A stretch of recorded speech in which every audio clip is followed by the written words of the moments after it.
தன்னம்பிக்கையுடைய பேச்சு, தடுமாற்றம் இல்லாத பேச்சு, உடல் மொழி, பழமொழிகள், செய்யுள், இலக்கிய பாடல்கள், மேற்கோள்கள் காட்டி பேசினா கூடுதல் மதிப்பெண் பெற போறாங்க. ஸோ நம்ம ஆர்வமா இதை எல்லாரும் காத்திருந்து கண்டு கழிப்போம். வணக்கம், என் பெயர் சாய் மயூரேஷ். நான் இன்று தாய்மொழியின் அவசியம் பற்றி பேச போகின்றேன். நாம் அனைவரும் சூழ்நிலை காரணமாக வெவ்வேறு நாடுகளில் வசித்தாலும் நம் தாய்நாட்டை பற்றி நினைக்கும் போதும் நம் தாய்மொழியில் பேசும்போதும் வர மகிழ்ச்சி ஒன்று போதும் நம் தாய்மொழியின் அவசியம் புரிவதற்கு. இத்தனை மொழிகள் ஸ்தலகமான கற்றாலும் பேசினாலும் நம் சிந்தனையும் கனவுகளும் நம் தாய்மொழியில்தான் தோன்றும் என்பது அசைக்க முடியாத உண்மை.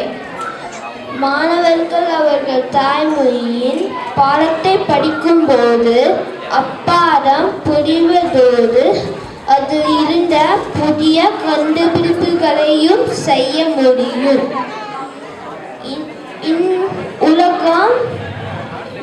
உலகில் உள்ள வெவ்வேறு நாடுகளில் மாணவர்கள் அவர்கள் தாய்மொழியின் தான் பாடம் கற்கின்றனர். இன்று உலகம் போற்றும் விஞ்ஞானிகள் பல பேர் தங்கள் தாய்மொழியின்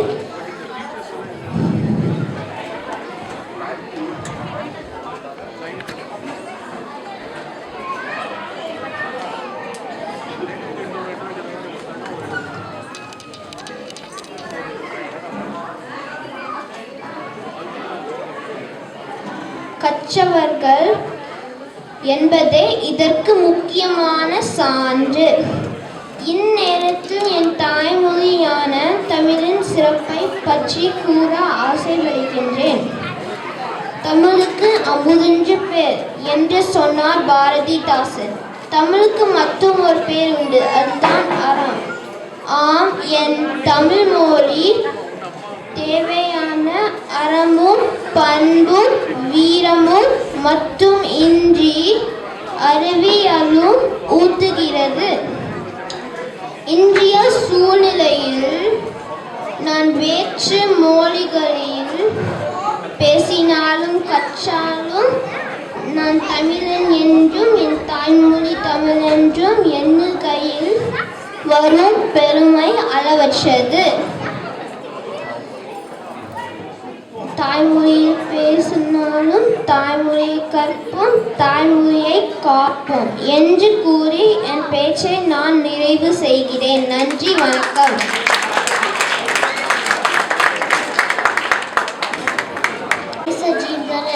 நான் நிலை 5 படிக்கிறேன்.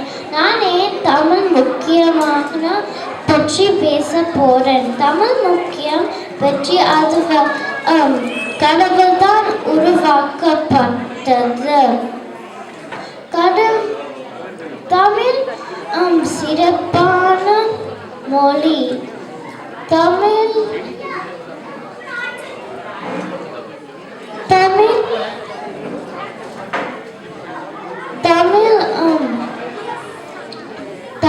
மொழி அந்த தாய்மொழி. நாங்கள் படிக்கிறோம். அதனால் எங்கள் தாய்மொழியை பேசலாம். அதுதான் தமிழ் மொழியின் அழகு. நன்றி, வணக்கம்.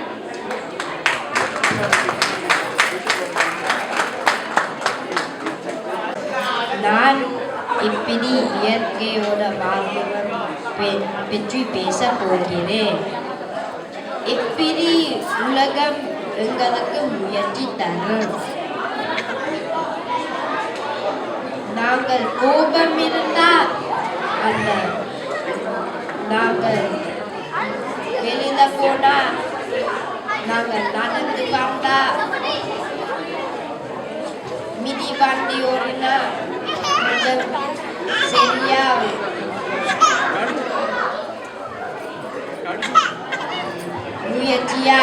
பொருளுக்கு நாங்கள் கோபம் இருந்தால் அதுகளெல்லாம்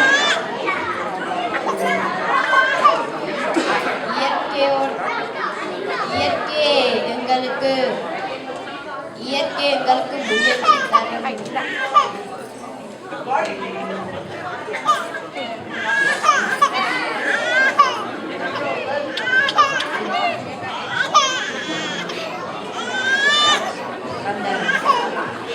அந்த கோபமாக இருந்தால் நல்ல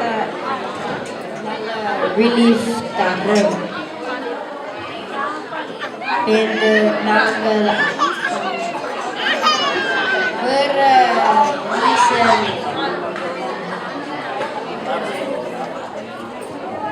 அதுகளெல்லாம் நல்ல உணர்வுகள் நாங்கள் குடிக்கிறது தண்ணீரை தான் தரும்.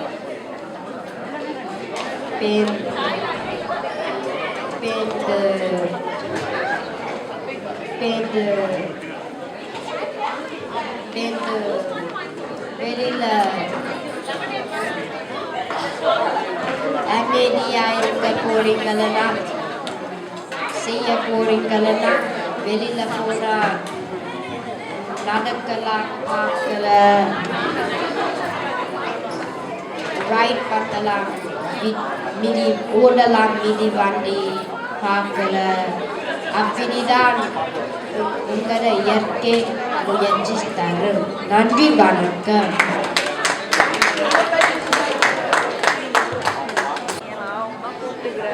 மதிப்பிற்குரிய ஆசிரியர்களுக்கும் இங்கே அன்பான பெற்றோர்களுக்கும் மற்றும் அன்பான நண்பர்களுக்கும் வணக்கம். இன்றைய உரையின் தலைப்பு என்னவென்றால் இயற்கையோடு இயற்கை என்பது முதல் நன்மை, முதல் ஆசிரியரும் கூட. ஆனால் நாம் இன்று நீரின் இயற்கையின் மகத்துவத்தை தெரியாமல் உணராமல் அதை மறந்தவர்களாக வாழ்ந்து வருகிறோம். அது ஏன்? மரங்கள் வெட்டப்படுகின்றன,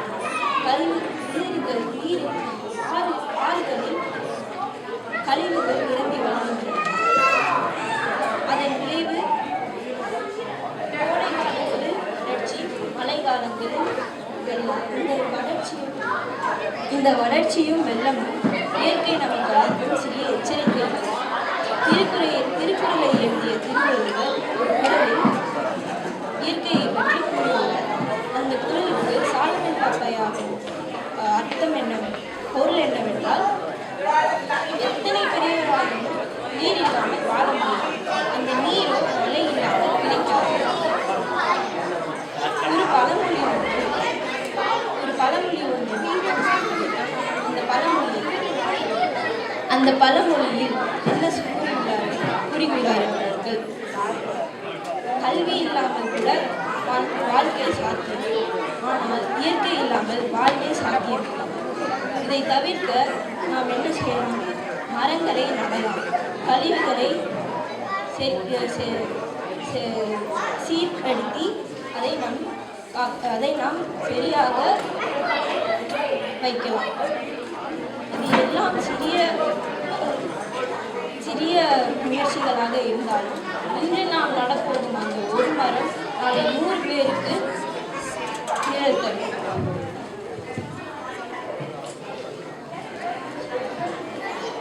மண்ணின் வாசம் மயக்கமானது, மேகத்தின் மலைத்துளி வினோதமானது, மலையின் மேலனம் அர்த்தமானது, அருவியின் அழகு ஆச்சரியமானது.